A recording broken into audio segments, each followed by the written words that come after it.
Welcome back to Combat Mission Shock Force 2 for the second mission of the Valleys of Death campaign.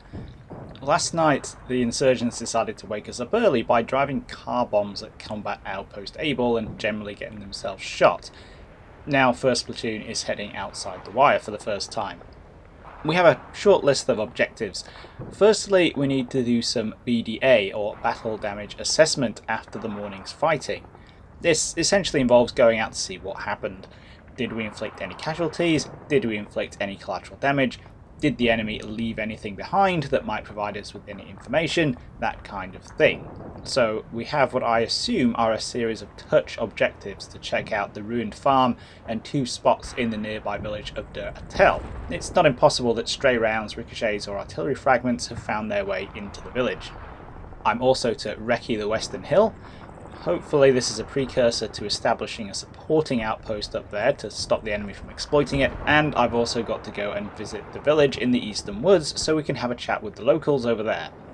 Finally, there is apparently a heavy weapon technical of some description lurking in the fields near Al-Ashat that we should go and neutralise, and of course, while I do all of that, I also have to protect Outpost Able. That's quite a to-do list, and as ever, starting by looking at the ground, I'm already inclined to prioritise some objectives over others. We covered the immediate area around Outpost Able in the last video. Essentially, we've got loads of open ground outside the wire, a cliff face to the south, woods to the east, a valley to the north, Der Atel to the northwest, and the high ground off to the west.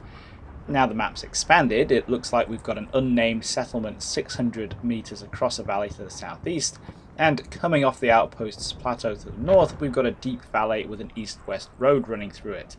The far side of the valley is a sharp rocky ridge that separates Der Atel's valley from the considerably more fertile-looking Al-Ashat on the other side of the river. Beyond Al-Ashat is an even bigger mountainside and the settlement of Kandelik up in the far northwest. This is all a little geologically improbable, but that's not a big deal. The briefing indicates that the local insurgents are based in Kandelik, with a presence in Al-Ashat, but while the area north of the river is clearly bandit country, they could also be present south of it as well. There's certainly a significant IED threat to contend with. To get everything done, I still only have First Platoon, so the platoon HQ, 3 rifle squads, a scout team, a sniper team and an FO, plus 10 armed Humvees with M240s and M2s. On the artillery front, only a single 155mm section is on call, but this time I have 5 target reference points, so that's not a bad trade. What comes next though is what I think makes this kind of scenario interesting. I need to take all the elements of objectives, terrain and force and combine them together to make a plan. This is a total sandbox. I can go about this however I like, and that means I have to think about what I'm doing in a very different way to your average combat mission battle. For example, having to defend Cop Able and go out to prosecute objectives elsewhere in the valley means I have to split my force up. So how many parts should I split it into? Obviously I should break it down into offensive and defensive elements, but should I have a reserve that can swap between the objectives and the outpost as necessary? How many men should I leave defending the outpost and how many men should I send out? Should my outgoing force move off in the Humvees, in which case I'm limited by the passenger capacity of the vehicles, or should they move to the objective on foot while I maintain the Humvees as a quick reaction force armed with heavy weapons? Are there some objectives I should approach mounted, or would it be better to approach them dismounted? In which case, how many men do I leave to guard the vehicles and man their weapons? What do I do if a Humvee gets bogged or gets immobilized by damage? Do the passengers then walk? Do I send out a reserve Humvee from the outpost? Or do I go out with some empty seats in the first place? It's all about making decisions, and this can get about as complicated as you want to make it. Fortunately, I have a pretty good idea of what I want to do, how I want to do it, and what I want to avoid doing. Kicking off the game, I'm taking 7 of the Humvees out on patrol. That leaves Cop Able defended by 2nd Squad, manning M250 cal Humvees on the northwest, northeast and southeast corners, and the 2 M240 teams, 1 on the southwest corner and 1 on the top of the western building where it can cover the hill. The patrol force moves out of the outpost and immediately swings left towards the ruined farm. the last thing I want to do is run over any IEDs, so I want to get off the road as fast as possible. I've got two basic groups in the patrol. 4 of the Humvees are filled with 4 or 5 man fire teams from 1st and 3rd squads. These are the manoeuvre component, the guys who are going to get out and do things on foot. The other 3 Humvees, including 2 with M2 HMGs, are the fire support element. One is manned by the platoon HQ, one is manned by a 2-man scout team from 1st squad and carries the sniper team, the third is crewed by the scout team and carries the FO. It's a little bit awkward due to the way combat mission restricts how you can split squads down, but it's pretty functional. Once the patrol is outside the wire, they move in on the ruined farm. The B teams from 1st and 3rd squads dismount and advance on foot, covered by the heavy weapons on the Humvees, who are not only focused on the immediate objective, but also on covering off the ground on the left and right, just in case. 3B moves in at a walk, taking its time, with extra support from 1B a little further back and off to the side, before moving in and touching the objective. Nice and simple first waypoint for the patrol. As 3B and 1B remount their Humvees, our next destination is the Western Hill. There are no spots up there right now, but actually approaching the objective is complicated by the cliffs on the near side. Trying to get around to the north means squeezing between the hill and Duratel, which is not something I want to do given the possibility of insurgents hiding in the buildings, but trying to get around to the south means squeezing between the hill and the edge of the plateau, which is also not fantastic given the possibility of insurgent teams lurking on the crest.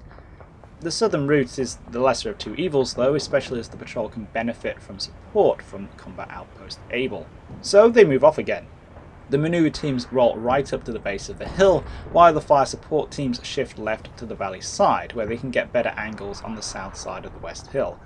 Moving in carefully, with 1 foot on the ground at all times over the space of about 20 minutes, the top of the hill is revealed to be completely clear, and the objective is touched. That's excellent, if slightly disappointing news, so in comes the rest of the patrol. The reason I've gone for the West Hill after the farm is that I can place my fire support elements on top to cover my manoeuvre element as it moves in to check the 2 BDA objectives in Duratel. Of course, I've gotten a little ahead of myself and run the FO and sniper up the hill in 33-degree heat, so they're completely knackered when they reach the top. That's not that big a deal. I'm also bringing some of the rifle teams down to remount their Humvees and get into position for the Duratel visit, but if anything were to happen, I'd rather those 2 particular teams weren't gasping to death on the floor.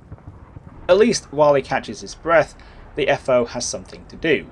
One of the outpost defense teams has spotted some insurgents deep in the east woods, way back on turn 5. This is what I was talking about when I mentioned that I was prioritizing some objectives over others. Wandering into dense terrain like those woods with the once potential, now confirmed, threat of close-range ambush is not something I want to do. So I was prepared to just sack that objective off anyway, but that's not going to stop me from sending some 155s instead. Once the FO and snipers are no longer fatigued, and a little bit of woodland about a kilometre away has been pulverised, they move up to the edge of the hill overlooking Duratel, joining the 2 rifle teams already established there. They haven't seen anything, but once again I've got enough time to be cautious and treat the place with suspicion. Moving in carefully, making sure to hop over the walls and avoid gateways and gaps in compound walls, while staying out of sight of any windows the fire support can't cover, 1B moves in to touch BDA East, then pulls out, and the force shifts route to tackle BDA West. This time 3B is up, and although there's a moment of concern when their Humvee gets bogged, it recovers. They move in, touch the objective, and fall back without incident. Without incident pretty much sums up everything so far. By the time the whole patrol has reorganised at the foot of the West Hill, an in-game hour has passed, and the sense of tension from the beginning has somewhat evaporated. Luckily, ignoring the eastwards objective means there's only one thing left to do: find and destroy the technical in Al-Ashat. To do this, I'm moving back the way I came and moving to set up an observation post in a compound on the centre ridge. The Humvees can't negotiate the rocky ground leading up, and I'm certainly not using the road-marked IED threat, but they can provide cover for the infantry from the valley side. Once again, The compound is clear, and soon I'm moving the sniper team and the FO up. These two teams are the most suitable units for trying to take the technical out at range. Obviously some artillery will sort it out in short order, but the 50 caliber M107 carried by the snipers should also be able to do some effective hole punching here. Moving both teams up onto the roof quickly reveals the target. It's a Dushka armed pickup about 360 meters out, just behind a building. Of course, the building is one of many in Alashat marked Avoid Collateral Damage. So with artillery related vaporization probably not the best idea, I order the sniper team to have a go. If the snipers can take it out, fantastic. If they can't, the big incoming 50 caliber rounds should encourage the technical driver to want to be somewhere else, hopefully somewhere far enough away from the buildings that I can obliterate him with the arty. The first sniper round misses, of course, and worse, the team attracts the attention of some unseen insurgents down in Alashat itself, and is soon receiving small arms fire.